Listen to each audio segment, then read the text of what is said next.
Hello అందరికీ. Welcome to Sai Sanvi vlogs. Kakinada JNTU ఆపోజిట్‌లో ఉన్న కాశ్మీర్ థీమ్ ఎగ్జిబిషన్‌కి వెళ్ళామండి. ఎగ్జిబిషన్ ఎంట్రన్స్ అయితే ఒక గుహలా అరేంజ్ చేశారు. లోపలికి వెళ్ళేసరికి ఒక పెద్ద సీనరీ ఉంది కాశ్మీర్ థీమ్‌ది. ఎక్స్‌పెక్ట్ చేసి వెళ్ళాం కానీ వెళ్ళాక తెలిసింది మేము ఎక్స్‌పెక్ట్ చేసినంత ఏమీ లేదని. ఏసీ ఉంటుందనుకుని వెళ్ళాం. కానీ లోపలంతా పెద్ద పెద్ద ఫ్యాన్స్ పెట్టి మేనేజ్ చేసేశారు. కనిపించేదంతా స్నో కాదండి. కాటన్ అరేంజ్ చేసేశారు స్నో ప్లేస్‌లో. అండ్ యాపిల్ ట్రీస్ కూడా పెట్టారు కాశ్మీర్ అని నమ్మడం కోసం. లాస్ట్‌లో ఒక వాటర్ ఫాల్ సెట్టింగ్ కూడా పెట్టారు. మా సాయికి ఇప్పుడే తెలిసినట్టుంది ఇది స్నో కాదు కాటన్ అని. అదే చూపిస్తున్నాడు తెచ్చి. ఫొటోస్ తీసుకోవడానికి హౌస్ సెట్టింగ్స్ వేశారండి. అవే కొంచెం బెటర్‌గా ఉన్నాయి. ఒక హౌస్ మాత్రమే ఓపెన్ చేసి ఉందండి. మా చెల్లి ఫోటో తీయమంటే ఫోటో తీస్తున్నాను. ఈలోపే స్లోగా మెట్లు దిగి వెళ్ళిపోతుందండి సాన్వి.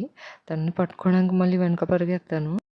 ఏమైనా అట్రాక్టివ్‌గా ఉందంటే లాస్ట్‌లో కనిపించే ఈ పీకాక్ అండి. పీకాక్ చాలా బావుంది. పీకాక్ పక్కన ఇలా డెకరేషన్‌గా పువ్వులనేవి అరేంజ్ చేశారు. అవి వెళ్లి లాగేస్తుంది. లాస్ట్‌లో ఉన్న ఈ పింక్ కలర్ హౌస్ అయితే నాకు చాలా నచ్చిందండి. ఇక్కడ ఫోటో తీసుకుందాం అనుకున్నాం. కానీ సాన్వి ఇంకా కోఆపరేట్ చేయలేదు. సాన్విని పట్టుకోవడానికి పరిగెట్టడమే సరిపోయింది. ఇలా బయటకు వస్తే మంచి మంచి థీమ్స్ అరేంజ్ చేశారండి ఫొటోస్ తీసుకోవడానికి. ఈ థీమ్స్ అయితే చాలా రియల్‌గా ఉన్నాయి దగ్గర నుంచి చూస్తే.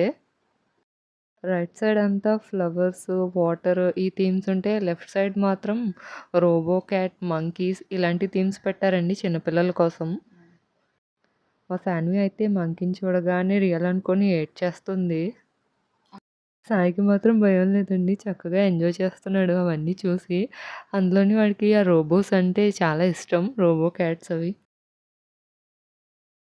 సాన్వికి కొంచెం భయం పోగొడదామని చెప్పి ఆ సీనరీస్ దగ్గరికి తీసుకెళ్ళి చూపిస్తున్నానండి. అన్నీ ఎక్స్‌ప్లెయిన్ చేస్తున్నాను. వెంటనే నవ్వేసింది. సాయి మాత్రం క్యాట్ దగ్గర ఫోటో తీయించుకున్నాడు. వాడికి ఆ క్యాటే నచ్చిందంట. ఈ ఎగ్జిబిషన్‌లో ఇంకా ఏమేం స్టాల్స్ ఉన్నాయి, పిల్లలు ఏమేం రైడ్స్ ఎక్కారనేది నెక్స్ట్ షార్ట్‌లో అప్లోడ్ చేస్తానండి. Please subscribe for more videos.